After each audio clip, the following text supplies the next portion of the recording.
يصلون على النبي يا أيها الذين آمنوا صلوا عليه وسلموا تسليما اللهم صل على سيدنا وشفينا وحبيبنا ومولانا محمد طب القلوب ودوائها وعافية الأبدان وشفائها ونور الأبصار وضيائها وقوت القلوب وغذائها وآلہ وصحبہ اجمعین وبارک وسلم وافوض امری الی اللہ ان اللہ بصیر بالعباد برحمتک یا ارحم الراحمین۔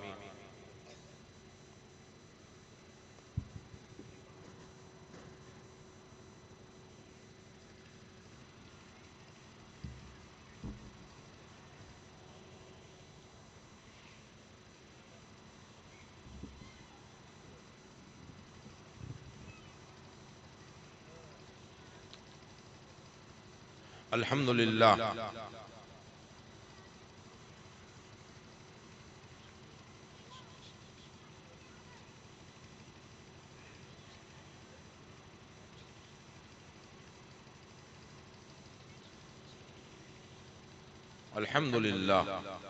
الحمدللہ نحمده ونستعینه ونستغفره ونؤمن به ونتوکل علیہ ونعوذ باللہ من شرور انفسنا ومن سیئات اعمالنا من يهده الله فلا مضل له ومن يضلله فلا هادي له ونشهد ان لا اله الا الله وحده لا شريك له ونشهد ان سيدنا ونبينا ومولانا محمدا عبده ورسوله صلی اللہ تعالی علیہ وسلم اما بعد فاعوذ باللہ من الشیطان الرجیم بسم اللہ الرحمن الرحیم یا ایہا الذین آمنوا ان تنصروا اللہ ینصرکم ویثبت اقدامکم صدق اللہ مولانا العظیم وصدق رسولہ المتین الکریم الرؤوف الرحیم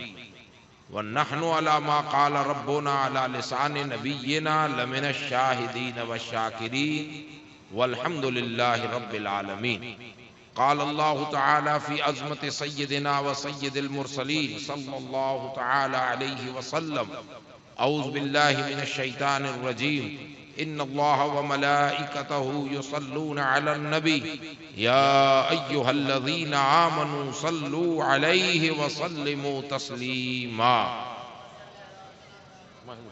مولانا محمد مبارک وسلم صلو علیہ السلام والسلام علیکہ یا رسول اللہ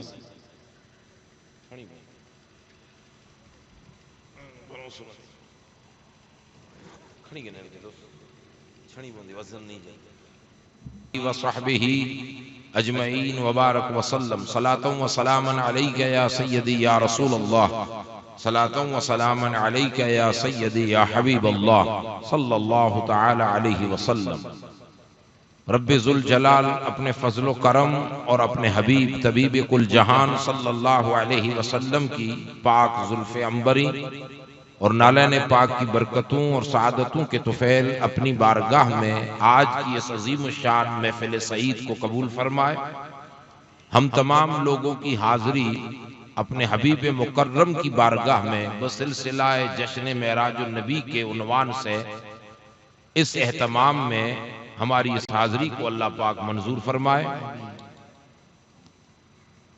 اور اللہ اپنے مقبول اور محبوب بندوں کی حاضری کی برکت سے ہم سب کی حاضری کو اللہ منظور اور مقبول فرمائے۔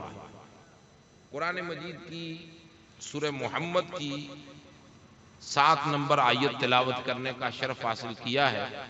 چند باتیں اس کے حوالے سے سننے کہنے سمجھنے کی کوشش کرتے ہیں۔ اللہ پاک ہمیں کہنے سننے سے زیادہ عمل کرنے کی جذبہ عطا فرمائے۔ آمین آمین۔ آپ لوگوں سے میری ایک گزارش ہے کہ کھانا ہم نے بھی نہیں کھایا تو آپ تھوڑی دیر سنجیدگی سے بیٹھے رہیے۔ کھانا زندگی میں کئی بار کھاتے ہیں لیکن روحانیت کی خوراک بڑی مشکلوں سے کسی موقع پر ملتی ہے، تو تھوڑی دیر اپنے مرشدوں کا تصور دھیان میں لاتے ہوئے جم کر بیٹھیں تب تک انشاءاللہ العزیز حضرت پیر صاحب قبلہ ہمارے بیچ میں تشریف لائیں گے، پھر اپنے ماتھے کی آنکھوں سے بھرپور اپنے بزرگ کی زیارت سے شرف حاصل کریں۔ اور یاد رکھیے،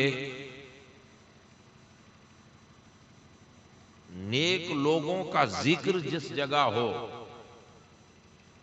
نیک ذکر ہو، اب جب آپ ذکر کریں گے تو یا تو اللہ کا بیان آئے گا یا اس کے رسول کی باتیں ہوں گی، اور اللہ اور اس کے رسول کے جو مقبول ہوئے ان اللہ والوں کی باتیں ہوں گی۔ انسانوں میں کہ جو اس درجے پر پہنچے، تو ہمارے بزرگوں نے فرمایا کہ جہاں پر اللہ کے ان نیک بندوں کا ذکر کیا جائے جو اللہ کے مقبول ہیں، تو اس جگہ پر اللہ اس وقت کے لیے خصوصی اپنی رحمت کو نازل فرماتا ہے۔ تو ایک تو ہم محفل میں بیٹھے ہیں تو رحمت برس رہی ہے، اور دوسرا حضور نبی اکرم صلی اللہ علیہ وسلم منبر پاک پہ جلوہ افروز تھے۔ صحیح بخاری اور مسلم کی متفق علیہ حدیث ہے، حضور نے اپنے اصحاب سے ایک سوال کیا، سوال حضور کا جواب صحابہ کو دینا ہے۔ حضور نبی اکرم نے سوال پوچھا، ہل انبئکم بخیارکم، اے میرے غلاموں، صحابیوں، میں تمہیں بتاؤں کہ میری امت میں اس وقت تم ہو، تمہارے بعد پھر کوئی اور آئیں گے، یوں سلسلہ میری امت کا چلتا جائے گا، تو قیامت تک آنے والے جتنے ہیں میری امت میں، ان میں بہتر لوگ کون ہیں وہ تمہیں بتاؤں؟ حضور نے سوال پوچھا، اچھے لوگ، بہتر لوگ، اور بہترائی مال و منصب سے نہیں، دل کے بھلے لوگ، جن کے دل اللہ سے جڑے ہوئے ہیں، ایسے بھلے لوگ، بھلے انسان، اچھے انسان، بتاؤں میں میری امت میں تم میں بھلے لوگ کون ہیں؟ تو صحابہ کرام نے عرض کی، قالو بھلا یا رسول اللہ، ہاں ہاں حضور بتائیے، ہم سننے ہی تو بیٹھے ہیں۔ تو آقا نے فرمایا، خیارکم الذین اذا رؤوا ذکر اللہ، تم میں بہتر لوگ وہ ہیں کہ جن کے چہروں کو جب دیکھو اور ان کا چہرہ دیکھ کر سامنے والے کے دل میں خدا کی یاد آ جائے، زمین پر وہی سب سے بہتر بنتا ہے۔ تو صحابہ کرام تمام کے تمام اس شان والے تھے، جس صحابی کا چہرہ دیکھیں خدا یاد آ جائے۔ اور صحابہ کرام کے بعد حضور کی امت میں ایسے برگزیدہ نیک لوگ ہیں جن کا ذکر کریں تو رحمت برسے، چہرہ دیکھیں تو خدا یاد آ جائے، اور جن کی سنگت اور صحبت میں چند منٹ بیٹھ جائیں تو آخرت کی فکر لائق ہو جائے۔ تو اس وقت ہم نیکوں ہی کا ذکر کر رہے ہیں، رحمت برس رہی ہے، اور ان قریب اللہ تعالیٰ اپنے مخصوص بندوں میں سے کسی ایک کو ان قریب یہاں ہمارے بیچ میں اللہ کے کرم سے وہ مقبول بندہ تشریف لائے گا، تو پھر چہرہ دیکھتے رہو تو خدا کی یاد آ جائے گی۔ تو رحمت بھی ہم پر برسے اور خدا کی یاد بھی ہمارے دلوں میں آئے۔ حضرت پیر صاحب قبلہ ہمارے بیچ میں تشریف لائیں گے، پھر آپ چہرے کی زیارت کرنا۔ اس سے پہلے اگر رحمت میں بیٹھے ہیں تو کچھ باتیں دین کی کر لیں۔ میں نے قرآن مجید کی سورہ محمد کی آیت نمبر 7 کو تلاوت کیا ہے، جس میں اللہ تبارک و تعالی نے روئے زمین کے جملہ مسلمانوں سے ایک وعدہ کیا ہے۔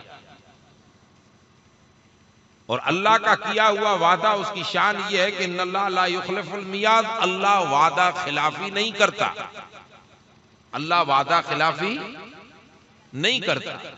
اس نے ایک وعدہ کیا، وعدہ کیا ہے؟ اللہ تبارک و تعالی نے ارشاد فرمایا کہ اے مسلمانوں، مومنوں، یا ایھا الذین آمنو، اے مومنوں،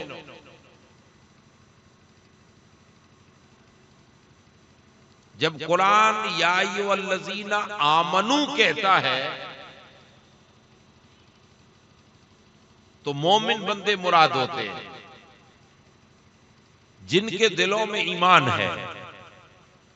اور ایمان کو اگر ہم سمجھنے جائیں شارٹ میں، زیادہ تفصیل میں نہ جائیں، تو ایمان کی دوسری معنی ہے آنکھ بند کر کے اپنے نبی حضرت محمد مصطفیٰ پر ایمان رکھنا، حضور پر مکمل بھروسہ اور اعتماد۔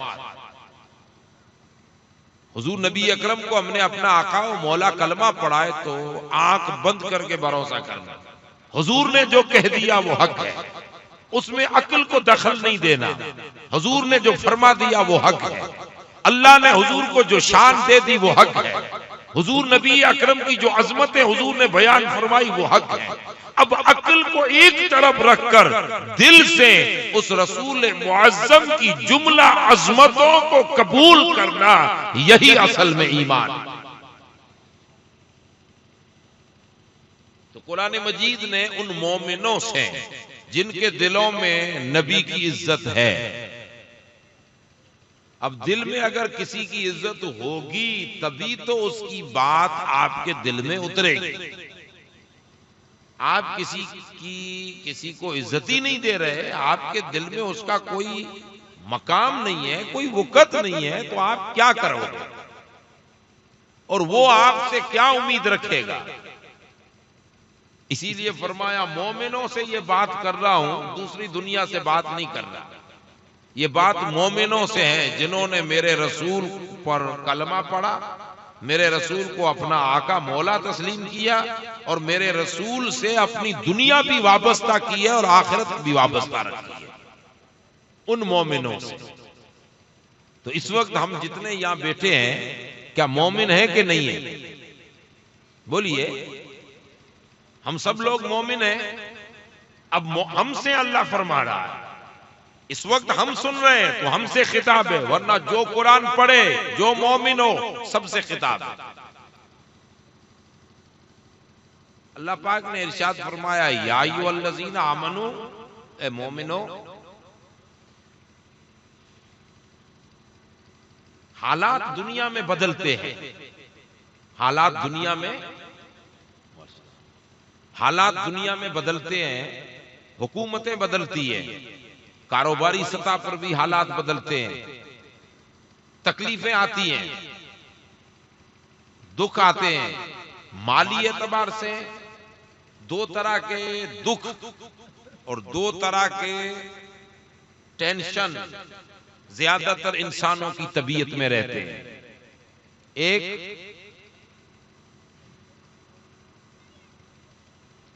مالی اعتبار سے اگر بندہ کمزور ہو جائے تو تھوڑا ٹینشن میں رہتا ہے، اور دوسرا حالات ایسے بن جائیں کہ مالی اعتبار سے تو کمزور نہیں ہے، لیکن جدھر جائیں ادھر ایک خوف، ایک ڈر کا ماحول، تو اس میں بھی وہ جینے کی لذت ختم ہو جاتی ہے۔ جیسے کرونا آیا ہم پر، تو کاروبار بزنسیں اپنی جگہ، لیکن ایک ماحول ایسا تھا کہ آدمی بور ہو رہے تھے۔ اب لاک ڈاؤن کی زندگی دیکھ لیں، اگلے والے 2019 کے 3 مہینے کا سخت لاک ڈاؤن، تو کروڑ پتی کو بھی جینے میں لذت نہیں آ رہی تھی، ایک ٹینشن بڑا ماحول تھا۔ ایسے دنیا میں حالات بدلتے اور کاروبار میں بھی نقصان ہوتے ہیں، پھر دشمنی والا بھی ماحول بنتا ہے، ہر طرح کے حالات، کبھی حکومتیں بدل جاتی ہیں، ٹینشن والی آ جاتی ہیں، کبھی کیا ہوتا ہے، کبھی کیا ہوتا ہے۔ یہ ہم اور آپ لوگ اس دنیا میں جی رہے ہیں تو ہمیں اس کی نالج ہے، ہوتا رہتا ہے۔ کبھی کبھار ماحول اتنا گمبھیر ہو جاتا ہے کہ ہمیں یوں لگتا ہے کہ یار اب جینے میں مزہ نہیں رہا، لگتا ہے کہ نہیں لگتا؟ سکون نہیں ہے، چین نہیں ہے، ایک اضطراب کا عالم ہے، اب کیا کریں؟ اور جب سوشل میڈیا پر اس وقت کے جو حالات ہیں، سوشل پرنٹ اور الیکٹرانک میڈیا پر جب ہم خبریں سنتے ہیں کہ یو پی میں کیا ہو رہا ہے، کرناٹکا میں کیا ہو رہا ہے، بنگلورو میں کیا ہو رہا ہے، گجرات میں کیا ہو رہا ہے، راجستھان کے مختلف صوبوں اور علاقوں میں کیا ہو رہا ہے، تو ایک ایسا ماحول کھڑا کیا جا رہا ہے کہ کیا کریں، کہاں جائیں، کدھر جائیں، کس کو پکاریں، کس کو آواز دیں، کس کو سنائیں، کیا کریں۔ ایک ڈر کا ماحول، ہر ہراس کا ماحول، ایک اضطراب کا ماحول، ایک دہشت دلوں پہ طاری، چین نکلتا، روٹیاں اچھی کھا رہے ہیں لیکن سکون نہیں ہے دل میں، اچھے بستروں پہ نیند لے رہے ہیں، سکون اور چین نہیں ہے دل میں۔ یہ آج کی سمسیا ہے۔ 1400 سال پہلے اس پیغمبر اسلام پہ قرآن نازل ہو رہا ہے تو مسلمانوں کو خدا نے بتایا، اے مومنو اگر ایسے حالات کھڑے ہو جائیں اور تمہیں سکون کہیں نظر نہ آئے تو میری طرف سے تمہیں ایک بشارت دی جاتی ہے، وعدہ دیا جاتا ہے، تم اس وعدے کو پورا کرنے والے بنو، اللہ اپنے آپ اپنے وعدوں کو پورا کرنے والا نظر آئے۔ ایک وعدہ کیا ہے ہم سے، لیکن اس سے پہلے ہم سے بھی تو کچھ مانگا ہے۔ اگر سکون بڑا ماحول چاہتے ہیں، امن اور عزت والا ماحول، سفلتا، کامیابی،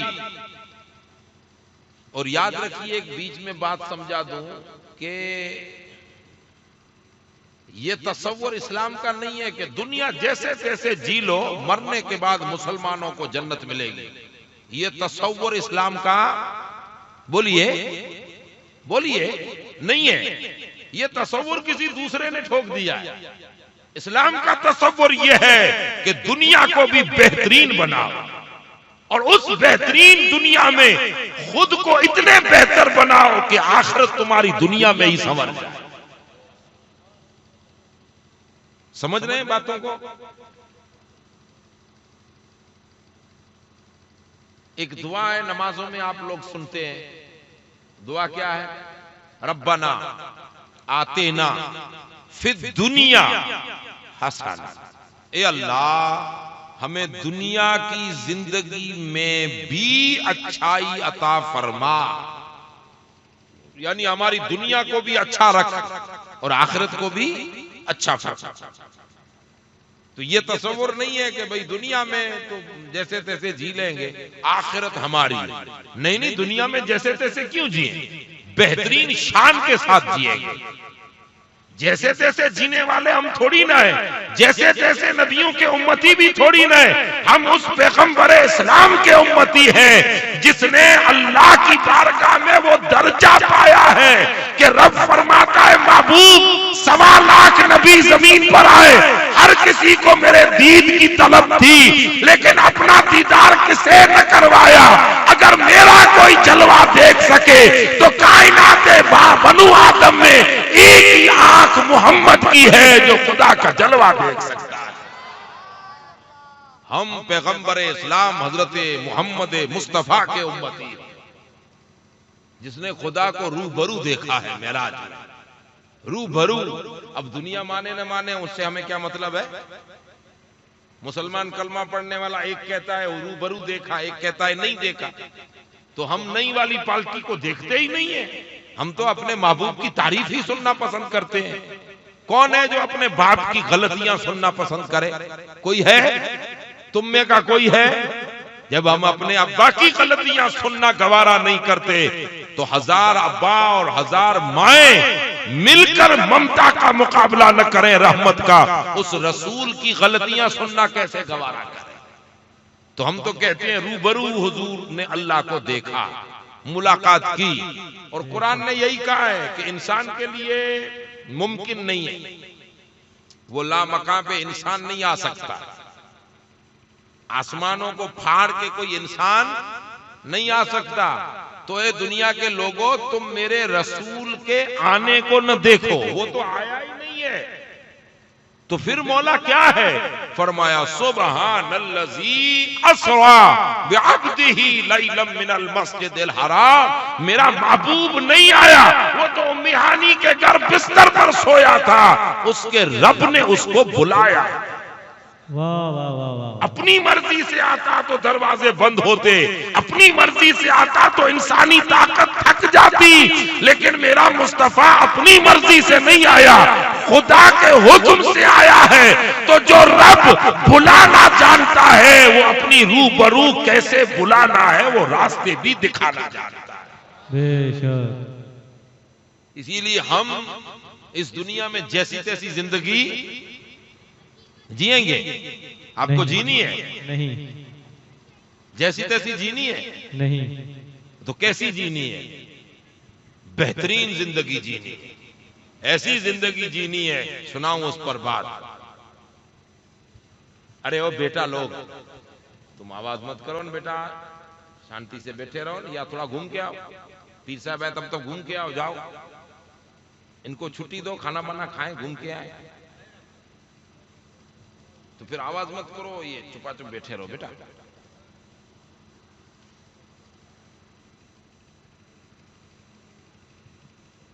بغداد کا ایک واقعہ، کیسے جینا ہے ہمیں، یہ بات یاد رکھیے، کیسے جینا ہے ہمیں، شان مان سے جینا ہے انشاءاللہ۔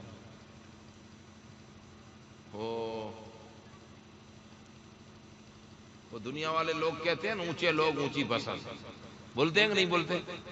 وہ تو مانک چند پہ بولتے ہیں، وہ تماکو نہیں آتے، مانک چند اس پر لکھا رہتا ہے اونچے لوگ اونچی پسند، لیکن یہ بات حق ہے، بھلے وہ ان کی ایڈورٹائز کے لیے بولتے ہیں، لیکن اونچے لوگ اور اونچی پسند، ہم اتنے اونچے ہیں کہ 1.25 لاکھ میں ہم نے محمد کو پسند فرمایا ہے، واہ واہ واہ واہ واہ، اور کائنات میں اس سے اونچا کوئی نہیں ہے۔ اچھا اب حضور نے ہمیں پسند کیا، ہمیں امتی بنانا، ورنہ حضور چاہتے تو کسی اور امت کو امتی بنا دیتے، لیکن انہوں نے ہمیں امتی بنانا پسند کیا، مطلب کچھ تو ہم بھی ہے، لیکن اپنے آپ کو پہچاننا بہت ضروری ہے۔ تو بغداد کا واقعہ ہے کہ حضرت محمد بن سیرین، کیا نام ہے؟ محمد بن سیرین، یہ مائک والے مت بولیں، نیچے والے بولو، کیا نام ہے؟ زور سے بولیے، نام لوگ بھی ثواب ملے گا۔ کھانا کھا لیا نا؟ تو مولانا سلیم کی طرح وہ فرما بھرا ہوا ہے، تو تھوڑا زور سے بولیے۔ محمد بن سیرین، یہ امام اعظم ابو حنیفہ کا زمانہ ہے۔ اچھا امام اعظم کا زمانہ مطلب 1 صدی ہجری، کون سی؟ حضور کے ظاہری وصال کے لگ بھگ 100 سال بعد، کتنے؟ یہ زمانہ ہے۔ اور یہ محمد بن سیرین، اللہ نے وہ علم دیا تھا بندے کو، وہ علم دیا تھا، علم کا پہاڑ، علم کا۔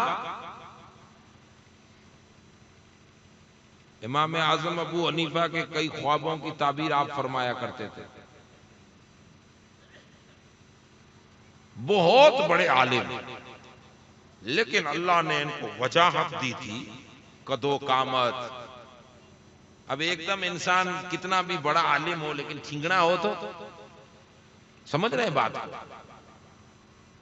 اور ایک دم اتنا لمبا ہو پہ کھڑا ہو تو اوپر سر منڈپ کو لگے تو بھی اچھا نہیں، لیکن نہ بالکل پست ہو نہ بالکل لمبا ہو، بیچ صحیح ہائٹ ہو تو کتنا اچھا لگتا ہے۔ تو یہ بھی ایک وجہ ہے نا، تو ہائٹ بھی الحمدللہ، جسم بھی نہ بالکل پھولا ہوا نہ بالکل پتلا کہ ہوا کے زیادہ آپ کی طرح آندیاں فلودی والی آئیں تو وہ ہل ڈول کرتا رہے، ایسا بھی نہیں، برابر جسم بھی برابر۔ یہ بھی ایک خوبصورتی ہے بھائی، یہ بھی ایک اچھا، یہ انسانی ہے سوچ اور مزاج۔ تو جسم بھی ٹھیک ٹھاک، قد و قامت بھی ماشاءاللہ، اور چہرہ مبارک اتنا پھیلا ہوا، داڑھی مبارک جیسے حضرت پیر صاحب قبلہ کا چہرہ اور داڑھی مبارک کیسی پھیلی ہوئی، چہرہ مبارک ایک دم بڑا، پیشانی بڑی، داڑھی مبارک پھیلی ہوئی، محمد بن سیرین کیا نام ہے، سر پہ عمامہ شریف باندھتے تھے۔ اب ہر کلچر میں پگڑی باندھنے کا الگ سسٹم ہے۔ ہم یہ سندھی لوگ جو ہیں آپ کے جیسلمیر کا علاقہ یہ اور وہاں کچھ سندھ کے صوبے اور گجرات کا کچھ علاقہ یہ اس ڈھنگ سے باندھتے ہیں، تو کسی دوسرے علاقے میں ایک دوسرے ڈھنگ سے پگڑی باندھتے ہیں، اور کوئی ایسے گول گول گول گول گول گول وہ اوپر اس طرح سے باندھتے ہیں۔ ہر علاقے میں ایک الگ الگ ڈھنگ ہے باندھنے۔ تو وہ جو اس زمانے کے بزرگ اور علماء تھے وہ اس طرح سے گول گول گول، جیسے آپ نے دیکھا ہوگا کہ وہ ہاشمی میاں اور یہ ٹوپیاں نہیں پہنتے اشرفی امامہ، لیکن وہ کپڑے کا ہی ایسا باندھتے تھے، یوں باندھتے باندھتے باندھتے 5 کونے والی ٹوپی ہوتی اس کے اوپر باندھتے، اور پھر ایسا خوبصورت لگتا تھا۔ ایک ہر کسی کی اپنی اسٹائل ہے نا باندھنے کی۔ تو امامہ شریف باندھتے تھے سر پہ، اور سفید لباس پہنتے تھے، خوبصورت اتنے تھے کہ دھوپ میں 10 منٹ کھڑے رہ جائیں تو یہ جو گھال ہے نا یہ ایسے نظر آئے جیسے ٹماٹر نظر آ رہا، سرخ ہو جاتے تھے، خوبصورت تھے، بہت زیادہ خوبصورت۔ محمد بن سیرین نام کیا ہے بغداد۔ بغداد کیپٹل آف اسلام ہے، اسلامی راجدھانی۔ جیسے آپ کی راجستھان کی راجدھانی کیا ہے؟ نیچے سے بولو، اوپر والا ایک بھی نہ بولے۔ واہ واہ واہ واہ، راجدھانی کا تو نام آ رہا ہے، دوسرا پوچھوں گا تو پیچھے ہٹ جاؤ گے۔ ٹھیک ہے، یہ بھی اچھی بات ہے۔ ہماری راجدھانی ملک کی راجدھانی دلی۔ تو جو راجدھانی ہوتا ہے نا اس میں بزنس بھی زیادہ ہوتی ہے، کاروبار بھی زیادہ ہوتے ہیں، لوگ ہر قسم کے رہتے ہیں، مسلم، غیر مسلم، یہودی، عیسائی، اور تجارتیں بھی زیادہ رہتی ہیں، مارکیٹ بھی تیز رہتی ہے، کاروبار کے چانس ہوتے ہیں، چھوٹا سا چھوٹا آدمی بھی بھوک نہ مرے۔ بغداد کیپٹل ہے اسلام کا، اسلام کی راجدھانی۔ اب اسلامی کلچر ہے، یہودی بھی رہتے تھے، مسلم بھی رہتے تھے، عیسائی بھی رہتے تھے، اور اسلامی بادشاہ تھا تو اگر کوئی بہت بڑا عالم اور بہت بڑا اللہ کا برگزیدہ ولی اگر بغداد میں آتا تو ایک الگ شان ہوتی تھی، ایک ہجوم بن جاتا لوگوں کا، راستوں کو سنوار دیتے، گلیاں صاف کر دیتے، گالیچے بچھا دیتے، اور علماء اور اولیاء کو اس شان سے بغداد میں بلایا جاتا کہ لوگ دیکھ کر حیرت کرتے تھے، جیسے ایک قافلہ ہو جاتا، پورا ہجوم ہو جاتا، جیسے کہ عید کا میلہ ہو۔ حضرت محمد بن سیرین بغداد آئے، اب اتنا بڑا نامور عالم اور پھر اتنا خوبصورت، تو بغداد کی گلیوں کو صاف کیا اور بادشاہ کے محل کی طرف پورا راستہ سنوار دیا، سنگار کر دیا، گالیچے اونچے اونچے بچھا دیے، اور حضرت محمد بن سیرین کو بلایا۔ اب آپ پیدل تشریف لائے، ان گالیچوں سے گزر رہے تو بیچ میں راستہ ہے، مارکیٹ آئی، تو یہودی لوگ جو بزنس کر رہے تھے نا وہاں پہ، ان میں بستے بھی تھے، آبادی بھی تھی یہودیوں، تو اسی گلی سے گزرے تو سوسائٹی یہودیوں کی آئی کہ جس میں 25-50 گھر یہودیوں کے تھے، ان کی عورتیں چھتوں پہ آ گئی دیکھنے کے لیے، نیچے تو عورت کو الاؤڈ نہیں ہے، تو چھتوں اور کھڑکیوں سے دیکھ رہے ہیں کہ بھلا کون آیا ہے۔ تو مارکیٹ سے جب گزر ہوا تو ایک یہودی بڑھیا بڑی عمر کی، اس نے دیکھ کر کہا کہ یسوع مسیح اس زمین پر بھلا کرے، یہ کون آ گیا ہے؟ وہ اپنا نعرہ یہ لگاتے جیسے ہم کہتے ہیں یا اللہ یہ کون ہے، تو وہ یسوع مسیح کا نام لیتے، عیسیٰ علیہ السلام کا، یہ بندہ کون ہے؟ تو کسی نے بتایا یہ محمد ہے، محمد۔ کیا کہا؟ یوں ہی کہہ دیا محمد ہے، محمد۔ اس بڑھیا کمر سے ٹیڑھی تھی، کمر سیدھی ہو گئی جذبات میں اور کہنے لگی اللہ اللہ، ارے جب محمد اتنا مدینے والا، محمد اتنا خوبصورت جس کا تم کلمہ پڑھتے ہو، تو مسلمان نے پکڑ کے کہا بڑھیا جس کا کلمہ پڑھتے ہیں وہ یہ محمد نہیں ہے، 100 سال کے بعد اس کا امتی ایک محمد گزرا ہے، یہ محمد بن سیرین ہے۔ بڑھیا کی چیخ نکل گئی کہ اللہ جب 100 سال کے بعد محمد بن سیرین اتنا حسین ہے تو مدینے والا محمد کتنا حسین ہوگا۔ نعرہ تکبیر، نعرہ رسالت، عظمت مصطفیٰ، شان مصطفیٰ۔ مسلمان ہو تو ایسا یہ کہتے ہیں، ہمیں اس حال میں جینا ہے کہ غیر مسلم ہمارے بھائی، ہندو دھرم کے ماننے والے ہمارے ہم وطن بھائی جب ہمارے کلچر کو، ویوہار کو، صوباؤں کو، اٹھنے بیٹھنے کو، ہماری تعلیم کو، ایجوکیشن کو جب دیکھیں تو وہ بھی پکار اٹھے کہ 15ویں صدی میں مسلمان اس شان والا ہے تو ان کا محمد کس شان والا ہوگا۔ نہ جانے ہمیں کس نے سکھا دیا ہے کہ دنیا جیسے تیسے جی لو، آخرت میں جنت ہے۔ اب دنیا میں بھوک مر رہا ہے، آخرت میں کیا ملے گا؟ دنیا بھی شان والی گزارنی ہے۔ کیسی گزارنی ہے؟ شان والی دنیا ہونی چاہیے، حرام نہیں کرنا ہے، حلال کے راستے سے شان کمانی ہے، اور شان ہے ہی حلال میں۔ اب یہ تو ہم سب لوگ چاہتے ہیں نا، شان والی زندگی چاہتے ہیں کہ نہیں چاہتے؟ اچھا اب ایک بات سمجھا دوں کہ شان پیسے سے نہیں آتی ہو بھائی۔ آپ یہ سمجھیں گے مولوی صاحب بول رہے تھے نا اب جیسے تیسے پیسے کماؤ، بنگلے بناؤ، شان بڑھ جائے گی۔ نہیں نہیں،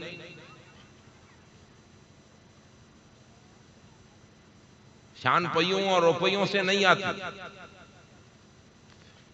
شان یہ ہے کہ کپڑے بلے پیوند لگے ہوئے ہوں لیکن بندہ اپنے آپ میں اتنا کامل ہو کہ ہر کوئی دیکھ کر کہے کپڑوں پہ مت جانا، انسان خود بہت اونچا ہے۔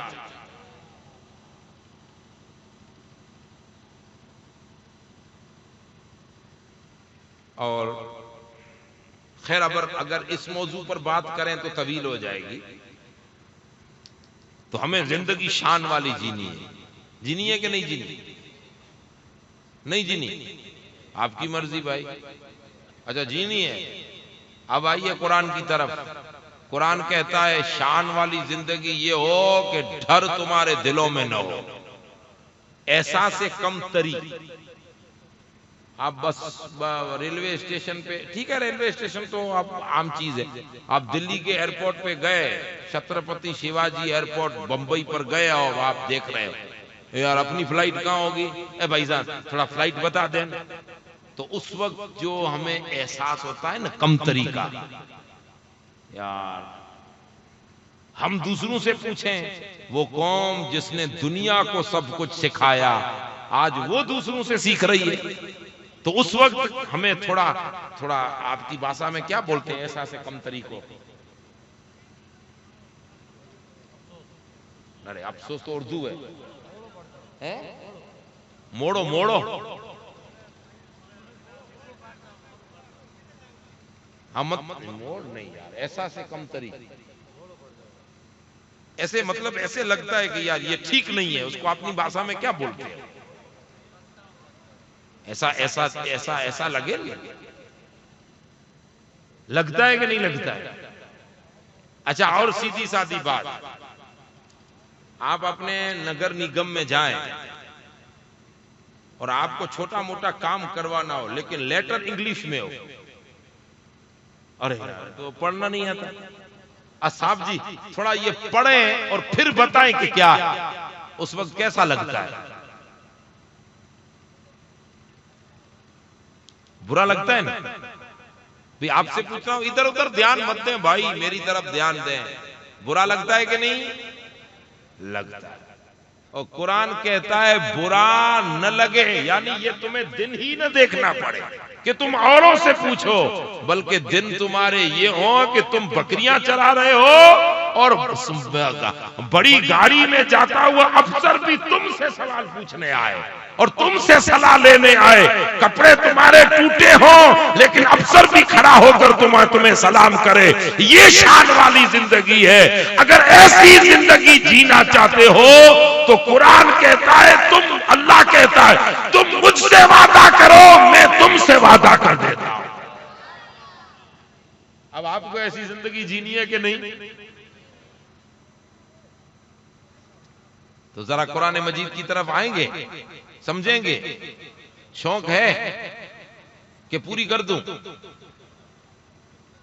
یہ تو 2-3 لوگوں نے ہاتھ اٹھایا، ویسے ہی نہیں کریں گے، آپ کہو گے تب بھی پوری نہیں کریں گے، اس لیے کہ نہ آپ کے کہنے سے ہم بیٹھے ہیں نہ اپنی مرضی سے بیٹھے ہیں۔ جب تک پیر صاحب آئیں گے نہیں مجلس ختم ہوگی نہیں، تو ہمیں سننا ہی ہے۔ اب قرآن فرماتا ہے، ذرا غور سے سن لے او بھائی، سورہ محمد، سورت کا نام سورہ محمد، آیت نمبر 7، اللہ فرماتا ہے یا ایھا الذین آمنو، اے مومنو، ان تنصروا اللہ، اگر تم اللہ کی مدد کرو گے، اے مومنو اگر تم اللہ کی مدد کرو گے، آپ ریپیٹ کرو تو یاد ہو جائے، اگر تم اللہ کی مدد کرو گے تو، اگر کرو گے تو ینصرکم اللہ، تو اللہ خود تمہاری مدد فرمائے گا۔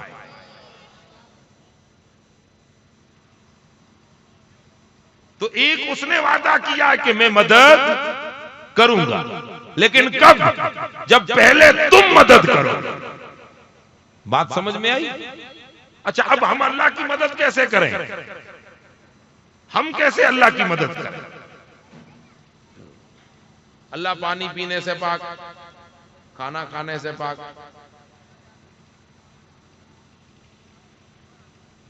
ان تمام چیزوں سے اللہ پاک۔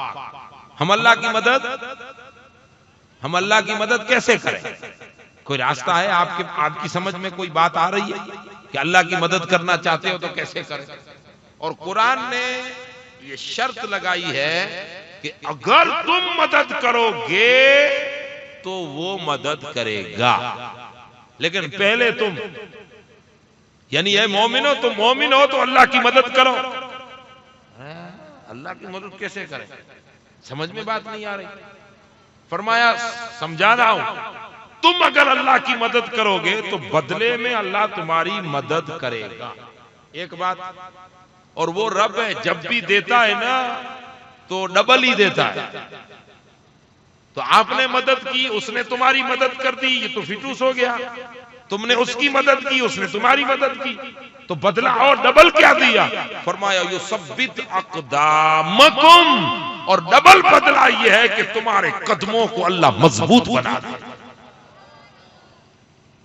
اور قدموں کو مضبوط بنا دے گا مطلب تمہیں شان والا بنا دے گا، مدد بھی کرے گا اور تمہیں شان بھی عطا فرمائے گا۔ اچھا اب ہم اللہ کی مدد کیسے کریں؟ حضرت موسیٰ علیہ السلام کے زمانے کا ایک واقعہ ہے، ایک بکریاں چرانے والا تھا، بکریاں ریوڑ چراتا تھا بکریوں کو، آپ کیا بولتے ہیں؟ بکراڑ؟ چرانے والے کو کیا بولتے ہیں؟ گوڑا، گوڑا خطرناک ہے، وہ چروا تھا بکریاں چرانے والا۔ حضرت موسیٰ علیہ السلام کوہ طور پہ جا رہے ہیں، ایک جگہ تھی جہاں پر اللہ تعالیٰ لائیو کلام کرتا تھا۔ آپ آڈیو ویڈیو کال کرتے ہو نا کسی کو، بچوں کو باہر ہوتے ہیں، کرتے ہو نہیں کرتے ہو موبائل پر؟ تو اللہ تبارک و تعالیٰ لائیو کلام کرتا تھا، ڈائریکٹ اللہ کی آواز حضرت کلیم سنا کرتے تھے۔ تو ایک دن جا رہے تھے طور پہ، تو ایک جو بکرار تھا نا، وہ جو بکریاں چرا رہا تھا، چروا، وہ لکڑی نہیں آتی، وہ بکریاں چرانے والے اکثر لکڑی اٹھاتے ہیں نا مالداری لوگ، وہ لکڑی اٹھا کے وہ ایسے بغل میں ٹیک لگا کے کھڑے رہتے ہیں۔ آپ تو ڈوکرے جانتے ہوں گے، وہ بڑا لطف آتا ہے، ٹیک لگا کے کھڑے ہوتے ہیں۔ رہتے ہیں نا, ہاں یہ ٹیک لگا کے ایسے بڑے مست رہتے ہیں وہ کھڑے, اور ایک ٹانگ کو دوسری ٹانگ پہ یوں چڑھا دیتے ہیں, دھوم سے کھڑے رہتے ہیں, دیکھتے رہتے ہیں بکریوں. یہ اسٹائل تو آتی ہے نا ایسی, تو وہ ایسے ہی کھڑے تھے.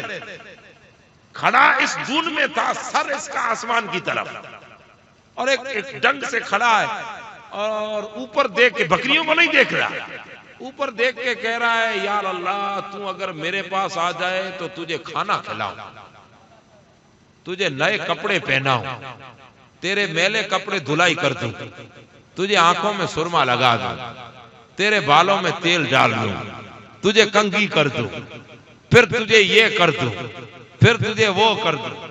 حضرت موسیٰ علیہ السلام نے سوچا یہ کس سے باتیں کر رہا ہے, اور زور سے باتیں کر رہا ہے. تو تھوڑے قریب آئے, دیکھا تو وہ تو اللہ کو کہہ رہا ہے. اب اللہ کا نبی,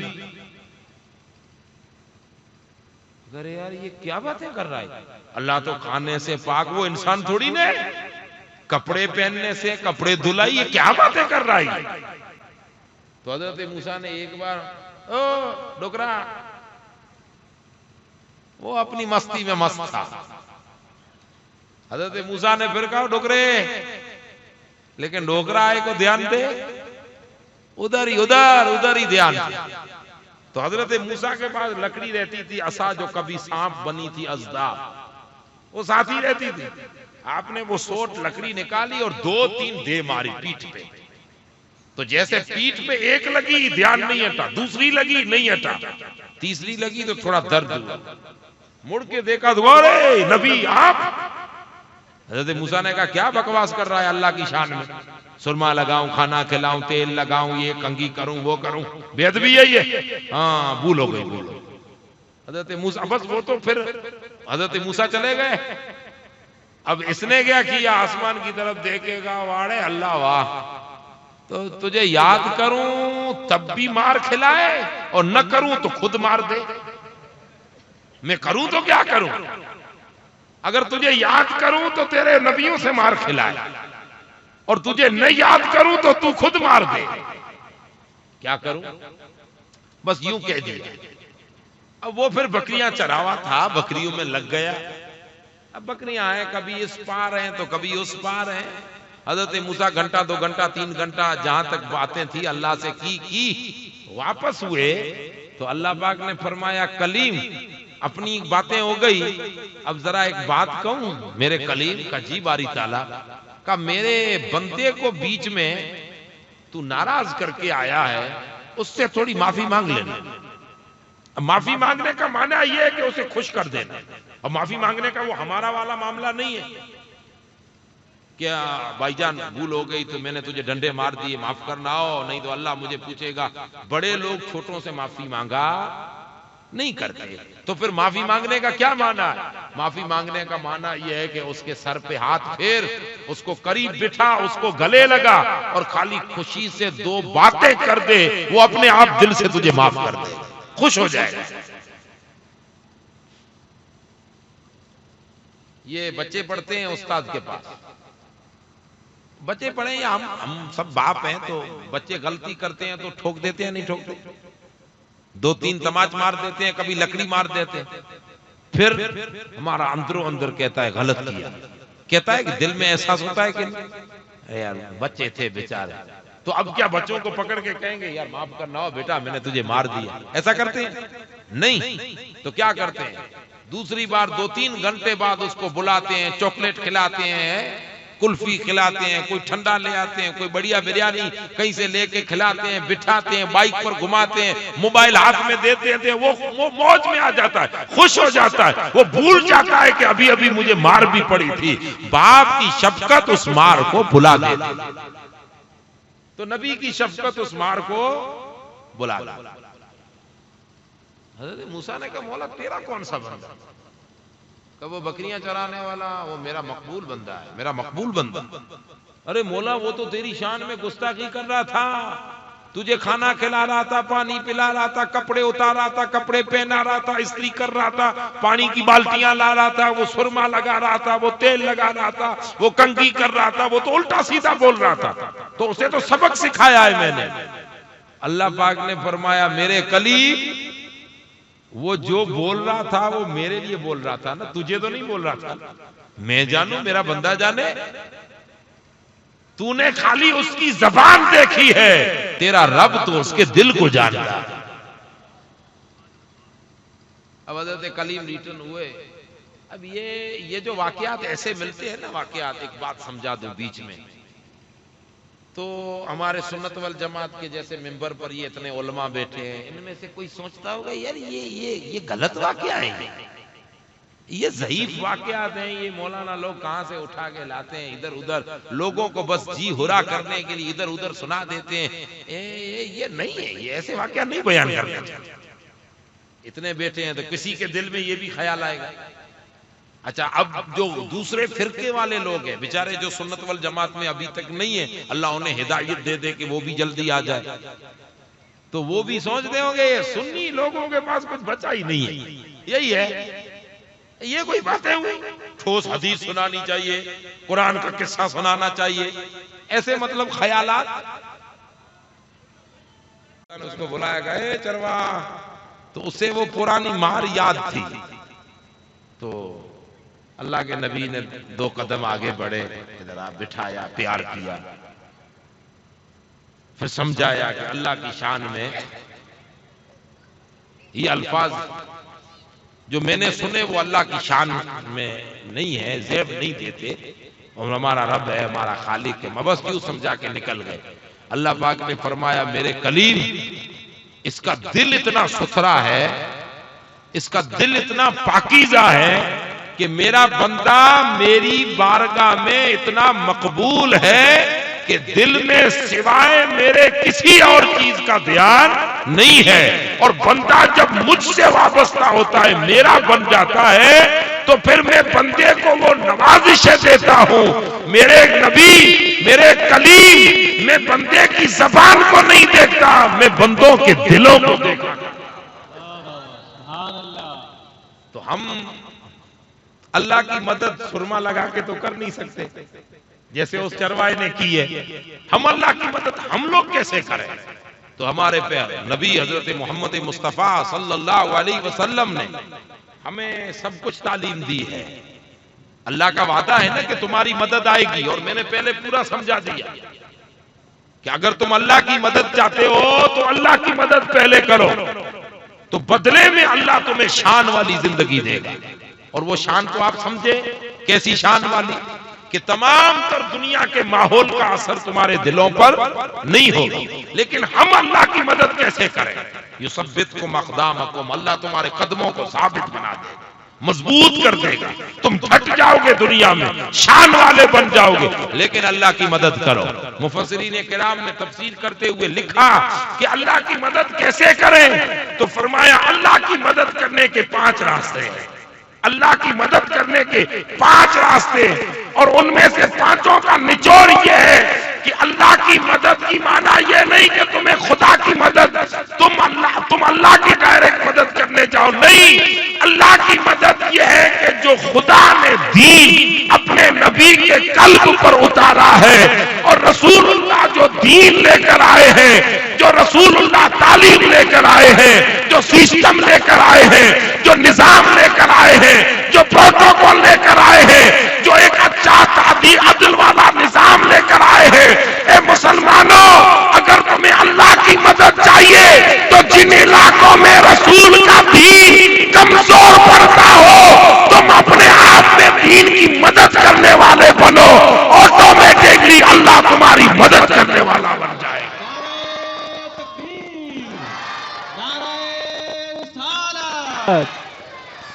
دین کی مدد کرنے والے. ہم جب دین کی مدد کریں گے تو مدد دین کی ہے، لیکن دین کس کا؟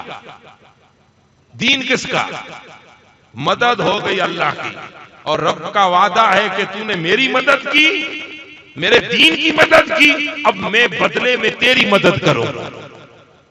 اس وقت پوری دنیا میں، اس وقت آپ سوشل میڈیا میں سب لوگ جانتے ہیں، اس وقت پوری دنیا میں ہم اپنے مزاج میں، اور ہمارا دین اسلام جس پر دنیا کی بڑی بڑی نظریں ہیں، اور کمزور کرنے کی پوری ٹرائی اور کوشش کی جا رہی ہے کہ دین کس طرح سے غالب نہ ہونا چاہیے، یعنی مسلم یوں ہی رہنا چاہیے.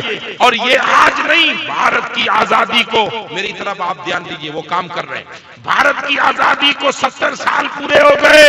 انگریز اس ملک سے گیا، انگریزوں کا مقابلہ کرنے والے مسلمان جماعت کے علماء، مشائخ، پڑھے لکھے، جب انگریز جا رہا تھا تو بڑی بڑی یونیورسٹیاں، بڑی بڑی علم کے انسٹیٹیوٹ اس بھارت میں چھوڑتا گیا، اور مسلمانوں نے جن کو قائم کیا تھا، اب انہوں نے ایک سازش کی کہ مسلم سماج کو کمزور کرنا ہے، دین کو غالب نہیں ہونے دینا ہے، تو مسلمانوں کو انگوٹھا چھاپ بنا دو، انہیں جاہل بنا دو، دنیا سے بھی جاہل ہو جائیں، اپنے دین سے بھی جاہل ہو جائیں، آٹومیٹک کمزور ہو جائیں گے.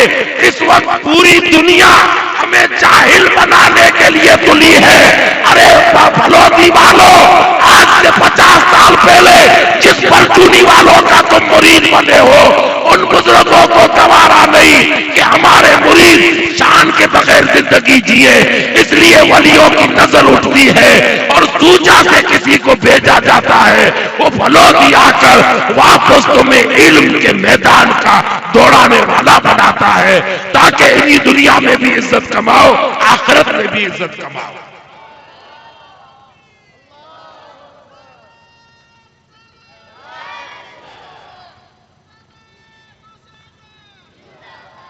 اب ہمارا کام ہے کہ ہم دین کی مدد کرنے والے بنے. ہمارا کام ہے، اتنوں سال ہم نے کھیت بنائے، کھلیان بنائے، بنگلے بنائے، محل بنائے. یہ کھیت، کھلیان، بنگلے اور عزت چاہتے ہو تو اسی فلودی پر یہ پوسٹر تمہیں نظر آ رہے ہیں. حافظ ملت کے نام کا ایک جامعہ، ایک کالج ایسی بنے کہ بن تو فلودی میں رہی ہو، لیکن پرچونی والے قبر میں بیٹھ کر اسے دیکھیں اور کہیں کہ میرے مریدوں نے وہ کام کیا ہے جو کام مدینے میں مصطفیٰ جان رحمت نے فرمایا. اب یہ آپ پر ہے کہ آپ دین کی مدد والے بنے. آپ ایک بات سمجھا دوں کہ اگر آپ لوگ یہ طے کرو نا، فلودی والوں، اہل فلودی، یہ نکی کرو کہ 1 روپیہ بھی اس دارالعلوم میں ہم نہیں دیں گے. کیا نکی کرو؟ 1 پیسہ نہیں دیں گے، تب بھی بن جائے گا. یاد رکھیے گا، تب بھی بن جائے. یہ نقشے صرف انجینئر لوگ بناتے ہیں، لیکن اصل نقشے تو لوح محفوظ پر اولیاء بنا چکے ہوتے ہیں.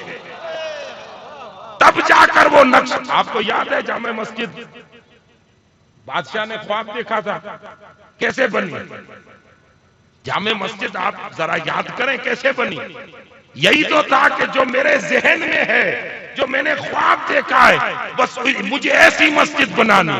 تو انجینئروں نے کہا بادشاہ کچھ ڈرائنگ تو دے، اب تیرے خواب کو ہم تھوڑی نہ جانتے، تیرے من میں کیسی ہو. ایک اللہ والا گھومتا ہوا آیا، اس نے کہا بادشاہ میں بتاؤں کہ تو نے کیسی مسجد دیکھی؟ نقشہ بنا کے رکھ دیا. بادشاہ نے کہا ہو یہی تو خواب میں دیکھی ہے. تو کہا اب انجینئروں ایسی بناؤ، یہ جامع مسجد دلی کی. تو کہا اب ایسی بناؤ. اس بندے اللہ والے سے پوچھا تو نے میرے خواب میں کہاں دیکھا؟ کہا تو خواب دے رہا تھا، میں لوح محفوظ پر یہ نقشہ دیکھ رہا تھا. تو یہ نقشے لوح محفوظ پہ بن چکے ہیں اور یہ بن کر رہیں گے انشاءاللہ عز و جل. کہیں ہم پیچھے نہ رہ جائیں. اس لیے آپ کو یاد ہوگا کہ جب حضرت مال غنیمت دینے کا وقت آیا تبوک میں، ایک جنگ ہوئی تھی. زیادہ تفصیل آپ تقریروں میں سنتے رہتے. تو کسی صحابی نے ایک بات کہی، اسود کر کے ان کا نام ہے، کہ یار ہمارے بچوں کے پاس کھانے کے نہیں ہے، پھر بھی ہم رسول اللہ کی مدد کر رہے ہیں. ایسی بات نکلی. حضرت ابوبکر صدیق نے سن لی اور اس کا ہاتھ پکڑ کے کہا اے بھائی، ہم کون ہوتے ہیں حضور کی مدد کرنے والے؟ ہم کون ہیں؟ ہمارے روپیوں کے محتاج ہیں رسول اللہ. ارے جو 2 جہاں کی خزانوں کی چابیاں جس کے ہاتھوں میں دی گئی ہوں، وہ تمہارے پہیوں کے محتاج نہیں ہے. ارے بزرگ تو اپنی قسمت پر ہم اہل عرب ناز کریں کہ مصطفیٰ نے ہماری دولت اپنے دین کے لیے قبول فرمائی۔ یہ جو عمارتیں اور بلڈنگیں 9 مارچ کو اس کی سنگ بنیاد ہے، اور انجینئر لوگ کہتے ہیں کہ 2 سال میں بنے گی، 3 سال میں بنے گی، لیکن میں کہتا ہوں اہل فلودی، 1 روپیہ میرا مشورہ یہ ہے کہ حضرت پیر صاحب سے کہو، پیر صاحب یہ 23 کروڑ کی ہو کہ 25-27 کروڑ کی ہو کہ 30 کروڑ کی ہو، ہم اہل فلودی تم سے وعدہ کرتے ہیں، ہمارے بزرگ مزار میں برچونی شریف کے حافظ ملت کا نام ہے، ہم انہیں گواہ رکھ کر کہتے ہیں کہ 1 پہیا گجرات یا دوسری مہاراشٹر سے لانے کی ضرورت نہیں، ہم اتنا دیں گے کہ ایسی 2 اور بلڈنگیں بھی بنا سکتے ہیں۔ ان تنصر اللہ، تم کرو اللہ کے دین کی مدد کرو، اور یہ جب بلڈنگ بن جائے اس کے بعد دیکھنا خدا تمہاری مدد کیسے کرتا ہے، عزت والے بن جاؤ گے۔ ہم تو انگوٹھا چھاپ رہے، لیکن جب اسی یونیورسٹی سے اپنا بچہ ایک طرف عالم ہوگا دوسری طرف وکیل ہوگا، اور جب وہ کھڑا ہوگا اور دنیا کل ان سے پوچھے گی کہ ارے امین خان کے بیٹے ذرا انگریزی کا لیٹر پڑھ کے دے، برکت اللہ کے بیٹے لیٹر پڑھ کے دے، تو ہمارے سر فخر سے اونچے ہو جائیں گے اور کہیں گے دنیا کو کہ ہم ناکام مسلمان نہیں ہیں، ہمیں دنیا نے ناکام بنانا چاہا لیکن ہمارے اولیاء نے پھر ہمیں کامیاب بنا دیا۔ اسی لیے مسلمانوں ایک گولڈن چانس ہے تمہارے پاس، گولڈن چانس ہے کہ اپنے آپ کو مدد کے لیے 9 مارچ کے، اب وہ 9 مارچ کو کیا حضرت پیر صاحب کے جلسے کی سسٹم ہو تو وہ اسی دن معلوم پڑے، لیکن میں تو اتنا کہوں گا کہ تم ایسے تیار ہو کے آؤ کہ جلسہ دوپہر یا 4 بجے ختم ہو، اس سے پہلے پیر صاحب قبلہ کو برچونی والے بزرگوں کی بشارت آ جائے کہ میرے مریدوں کو ہلکے میں مت لینا، پیر صاحب یہ عمارت تم نہیں بنا رہے، یہ برچونی کے بزرگ بنا رہے ہیں، تم افسوس نہ کرو، تمہارا جلسہ بھی ختم ہوگا اور پورا خرچہ بھی اسی جلسے میں کھڑا ہوگا۔ دینے کے لیے آئے تو بہت کچھ ہے، اگر وڈپ میں بچے کی شادی کرنی ہو تو 10 لاکھ خرچ کر دیں گے نہیں کرتے؟ آپ کی شادیوں میں ایک لڑکے کی کتنا کرتے ہیں؟ کم سے کم 7 لاکھ کم سے کم، اور لڑکیوں کا خرچہ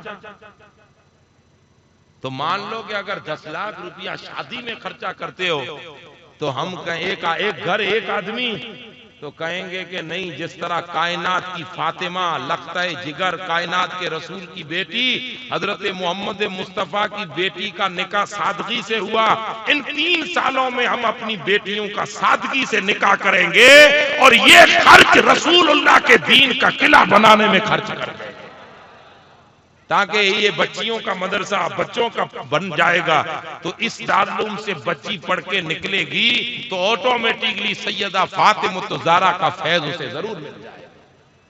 یہ گولڈن چانس ہے، اللہ تعالیٰ آپ کو توفیق عطا فرمائے، اور انشاءاللہ آیاتی رہی تو میں 9 تاریخ کو آنا ہوں، پھر یہ 2-3 تقریریں کی ہیں تو دیکھنا چاہتا ہوں کہ آپ کو اپنے پیروں کا جذبہ کتنا آتا ہے۔ اب میں پیر صاحب بیٹھے ہیں اس لیے کہنے سے ڈرتا ہوں، ورنہ مجھے لگتا ہے کہ تم سے ہوگا کچھ نہیں، ہم بھلے چلا کے مائک پھاڑ دیں، زیادہ نہیں کہتا ہوں، ڈر لگتا ہے، بابزی بیٹھے ہوئے ہیں، لیکن مجھے لگتا ہے کہ تم سے ہوگا کچھ نہیں، میں 9 کو دیکھوں گا کہ تم کیا کر سکتے ہیں۔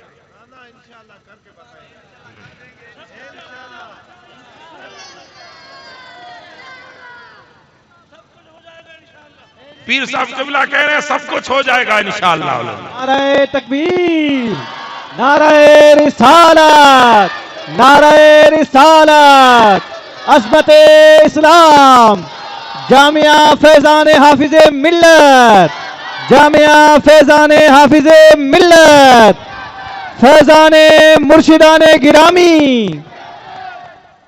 انشاءاللہ پیر صاحب قبلہ کی زبان سے نکلا حافظ ملت کا نعرہ لگا، فیضان نعرہ تکبیر، نعرہ رسالت، فیضان حافظ ملت، فیضان جیلا، فیضان جیلا و حافظ ملت، فیضان جیلا و حافظ ملت، فیضان جیلا و حافظ ملت زندہ باد زندہ باد. بیٹھ جائیں سبھی حضرات, تشریف رکھیں. ہمارے جذبوں کو سلامت رکھے آمین. اور انشاءاللہ العزیز یہ ایسی ایک عمارت ہمیں تیار کرنی ہے جس کو امید یہ ہے کہ دنیا دیکھے گی انشاءاللہ. اور ہم دنیا کو دکھائیں گے کہ 1400-1500 سال کے بعد بھی جنم لینے والے رسول اللہ کے امتی کمزور نہیں ہیں. ابو بکر تو ہم نہیں بن سکتے لیکن غلام ابو بکر تو واہ واہ. اللہ تعالیٰ ہمارے جذبوں کو سلامت رکھے. اللہ نے فرمایا تم میرے دین کی مدد کرو تو اللہ تمہاری مدد کرے گا. وَيُثَبِّتْكُمْ أَقْدَامَكُمْ, اور تمہارے قدموں کو گھاڑ دے گا زمین پر. اگلا جو جملہ ہے نا بس اسی پر بات ختم کر رہا ہوں. اور تم اللہ کے دین کی مدد کرو گے تو اللہ تمہاری مدد کرے گا. اچھا مدد بھی ہوگی اور تمہارے قدم جما دے گا. کیا کرے گا؟ قدم کو جما دے گا. اس کی 4 تفسیریں مفسرین نے تفسیر میں لکھی ہیں لیکن ایک 5ویں تفسیر میں اپنی طرف سے کر دیتا ہوں. اس کو جما دے گا اس کا معنی یہ ہے کہ تمہارے قدم جم جائیں گے. اور اے بھارت واسیوں, ہر کوئی ایرا گیرا آج نیوز پہ کہہ رہا ہے کہ مسلمانوں کو بھارت سے نکال دیں گے. تم دین کے قلعے بناؤ. اللہ کہتا ہے ساری دنیا مل کر تمہیں وطن سے نہیں نکال سکتی. تمہارا رب تمہارے قدموں کو گھاڑ دے گا. واہ واہ واہ. اور پھر ہم دنیا کو کہیں گے کہ بھارت واسی ہم اپنی مرضی سے وطن واسی نہیں بنے, معین الدین کی مرضی سے بنے. اسی لیے میرے بھائیوں اللہ تعالی ہمیں دین کے کاموں کو بڑھ چڑھ کر حصہ لینے کی توفیق عطا فرمائے. ہر کوئی اپنے اپنے جگر کو کھلا کر کے اس عمارت کو, میں یہ چاہتا ہوں کہ جلدی سے جلدی تعمیر ہو جائے. جلدی آپ کے بچے بچیوں کے لیے ایک مرکز کھڑا ہو جائے اور یہ ایسا مرکز بنے کہ اگر کوئی گجرات والے کہیں کہ ہمیں اچھی کالج میں جانا ہے تو ہم کہہ سکیں کہ کیرلا جانے کی ضرورت نہیں, ہمارا پھلودی مینی کیرلا بنا ہوا. اللہ تعالیٰ ہمیں توفیق دے. وما علینا الا البلاغ.